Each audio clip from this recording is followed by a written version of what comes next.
ශ්‍රී ලාංකිකයන් විදියට අපි හැමතිස්සෙම බයයි අනිත් අය අපි ගැන මොනවා හිතයිද කියලා. මේක මම හිතන්නේ පොඩි කාලේ ඉඳන්ම අපේ ඔළුවට දාපු දෙයක් තමයි. ඔහොම කරන්න එපා. අනිත් අය මොනවා කියයිද? එහා ගෙදර කට්ටිය මොනවා කියයිද? ඔයගේ යාළුවෝ මොනවා කියයිද?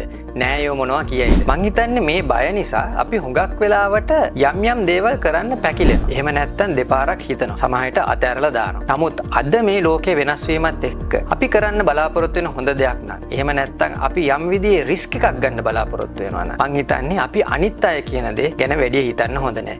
මොකද හුඟක් වෙලාවට අපි අවට ඉන්න අය අපිට දෙන්නේ ඇඩ්වයිස් එකක් නෙවෙයි. මොකද ඒ කට්ටියගේ එක්ස්පීරියන්ස් එක, ඒ කට්ටියගේ අතීතයේ අත්දැකපු දේවල් වලින් තමයි ඒ කට්ටිය අදහස් දක්වන්නේ. එතකොට ඒ අදහස් හැමතිස්සෙම හරි වෙන්නේ නැහැ. සමහර විට ඒ කට්ටිය දැකපු දෙයින් කියන දෙයක් වෙන්න පුළුවන්. සමහරට තව කෙනෙක් අසාර්ථකත්වයට පත් වෙනවා දැකපු දෙයකින් කියන දෙයක් වෙන්න පුළුවන්. ඒ නිසා ඔබට ඔබ ගැන දැඩි අදිෂ්ඨානයක්, දැඩි සාර්ථකත්වයට යෑමේ බලාපොරොත්තුවක් තියෙනවා නම් හුඟක් වෙලාවට අපි අවට ඉන්න අය කියන දේ ගැන හිතන්නේ නැතුව ඉදිරියට අඩිය තියලා අපිට අවශ්‍ය විදියට අපේ ගමන යන්න පුරුදු වෙමු. මේ ගමන යනකොට සමහර විට වෙන ගැටලු එන්න පුළුවන්. ඒ ගැන වීඩියෝ එකක් මම ඉස්සරහට දාන්නම්.